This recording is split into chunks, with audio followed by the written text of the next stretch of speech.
O evangelho deste domingo é tirado do capítulo 22 de São Mateus, que diz assim: Naquele tempo, os fariseus reuniram-se perto de Jesus e um deles, doutor da lei, perguntou-lhe para o tentar: Mestre, qual é o principal mandamento da lei? Jesus respondeu-lhe: Amarás o Senhor teu Deus de todo o teu coração, de toda a tua alma e de toda a tua mente. Este é o maior e primeiro mandamento. O segundo é semelhante a este, e é: amarás o teu próximo como a ti mesmo. Nestes dois mandamentos se resume toda a lei e os profetas. Estando ali reunidos os fariseus, Jesus lhes fez esta pergunta: Que vos parece sobre o Cristo ou o Messias? De quem é filho? Disseram-lhe: De Davi. Ele retrucou-lhes: Então, como é que Davi, em espírito profético, o chama de seu Senhor quando diz: Disse o Senhor ao meu Senhor: Senta-te à minha direita, até que eu ponha os teus inimigos por escabelo dos teus pés? A isto ninguém pôde responder uma palavra. E a partir daquele dia, ninguém mais ousou fazer-lhe perguntas. Jesus Cristo, que é a verdade eterna, nos diz hoje no Santo Evangelho que o mandamento de amar a Deus é o maior de todos os mandamentos. E por isso, deveis compreender que ninguém pode se salvar se não cumprir o que está escrito neste mandamento. Devemos, portanto, amá-lo com todo o nosso coração, isto é, com todas as nossas ações. Devemos direcionar a nossa intenção para Deus. Devemos amá-lo com todo o nosso espírito, submetendo nosso entendimento à sua divina majestade. Devemos amá-lo com toda a nossa alma, regulando todos os movimentos da concupiscência pela sua santa lei. Devemos amá-lo com todas as nossas forças, conformando as nossas ações aos seus divinos preceitos, de modo que não haja em nós nada que não se dirija à sua obediência. É verdade que é lícito e permitido amar os filhos, os parentes e os amigos, mas devemos amá-los com um amor que se refira a este Senhor, amando-os por Ele e desejando que sejam de Deus. Em uma palavra, devemos amar a Deus neles e amar eles por causa de Deus. Também é verdade que é bastante difícil que o nosso coração não se apegue a nenhuma criatura, mas é mister que o amor de Deus domine sempre em nosso coração de tal forma que o Supremo Criador seja preferido a todas as coisas. Para fazer, pois, este amor reinar em nós, é necessário evitar os pecados que nos excluem do reino celestial e fazer frequentemente atos de amor a Deus. De onde virá, meus irmãos, que, sendo este o mandamento mais importante de todos, seja tão pouco observado pela maior parte dos cristãos?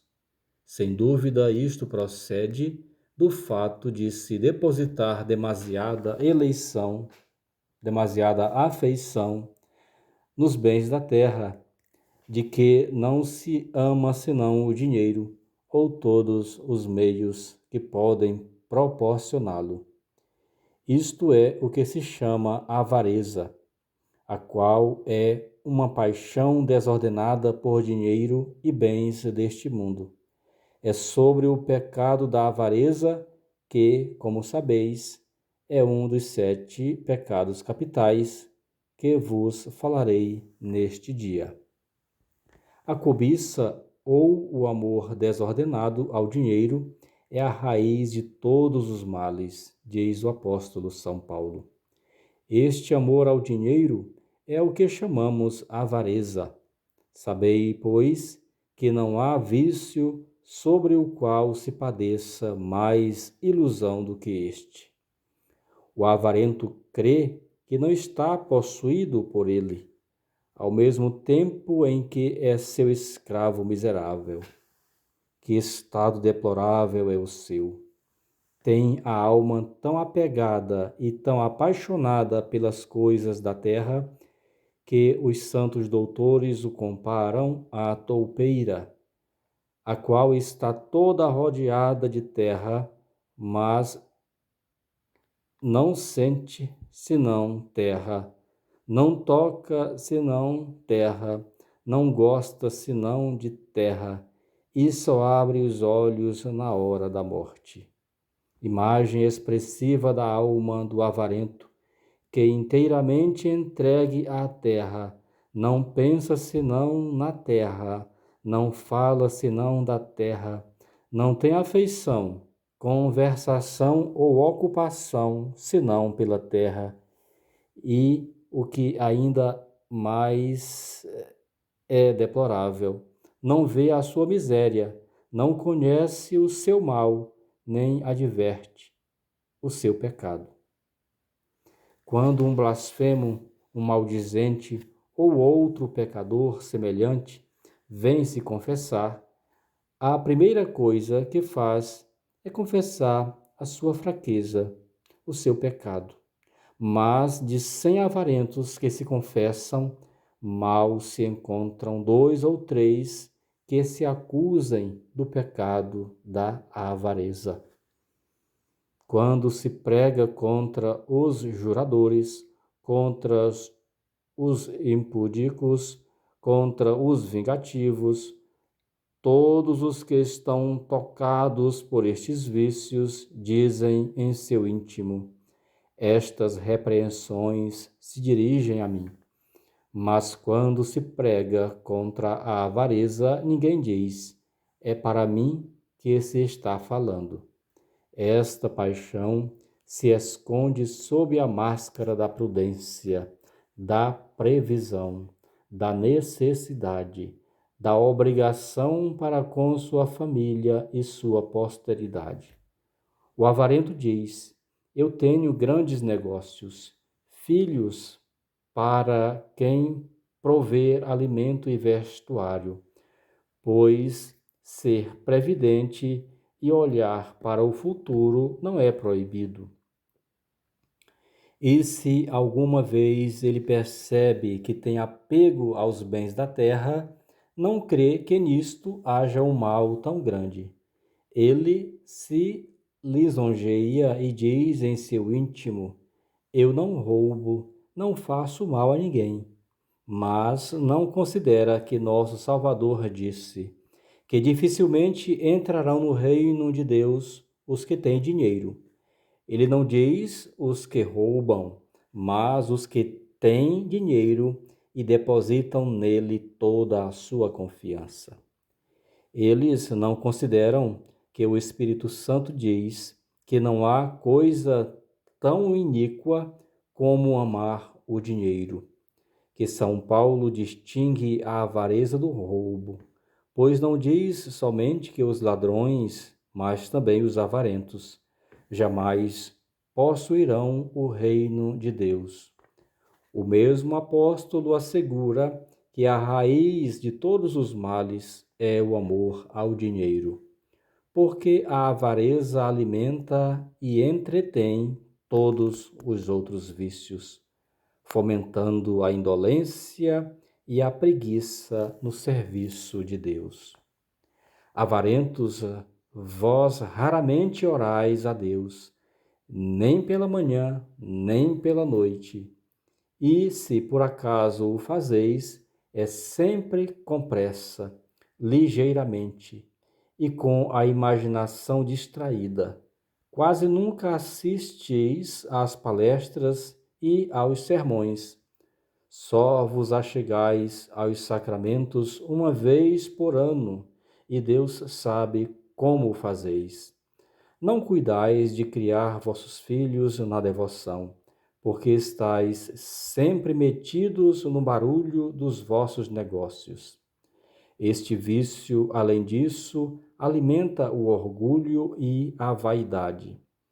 E vede porque São Paulo dizia ao seu discípulo Timóteo: manda aos ricos deste mundo que não sejam arrogantes. Quando a vossa avareza vos adquire algum cabedal, já quereis vos sobrepor aos vossos iguais, fazer com que todo o mundo vos tema, sem permitir que vossa vontade seja contrariada em nada. Se outro está no mesmo nível que vós, se alguém faz tanta fortuna quanto vós, enchei-vos de ciúmes. A inveja vos rói e vos consome, e quereis que lhe sobrevenha algum contratempo. Enfim, não há quem vos suporte. E daí vêm essas dissensões, essa espécie de rancor e essas inimizades eternas entre vós. Se a vossa família não corresponde à vossa cobiça, se afrouxa, por menor que seja, no trabalho, se perde a menor coisa, vos exaltais, lhes lançais maldições e jurais pelo santo nome de Deus. Finalmente, a avareza alimenta a luxúria, a intemperança e a embriaguez, porque o dinheiro fornece os meios para satisfazer o que é gasto nesses lugares infames e nessas casas que frequentais, que são como as cavernas da vossa dissolução. Que meio, meus irmãos, se poderá tomar para arrancar a raiz da avareza, estando ela tão fortemente plantada no vosso coração? Que esperança de conversão terá um homem que é escravo deste vício? Será por acaso na misericórdia de Deus? Mas a sua avareza impede-o de alcançá-la, por não praticar aquelas obras que lhe são mais próprias. Segundo o conselho do profeta Daniel, resgata os teus pecados com as tuas esmolas. Pois que coisa poderá convertê-lo, porventura, à fraqueza da velhice que modera e esfria todas as outras paixões? Mas a avareza justamente aumenta à medida que a idade avança. Além disso, a avareza também é causa dos roubos. Os roubos obrigam à restituição, e a restituição só é feita raríssimas vezes e muito imperfeitamente. Vede aqui porque São Paulo diz que a avareza não é apenas uma tentação, mas também um laço de Satanás, porque com este vício ele vos prende e vos retém em seu poder, e vos põe e conserva em estado de condenação, pela dificuldade que tendes de restituir o que foi tomado e de devolver o que usurpaste. Os bens da terra são pegajosos, diz São Bernardo, se grudam tão fortemente que não é fácil desprezá-los, e sempre nos resta um rastro deles. De 100 pessoas que estão obrigadas à restituição, 90 não a fazem inteiramente. Todos esses grandes e notórios ladrões que saquearam o povo com suas violências e opressões, nunca repararam suas injustiças.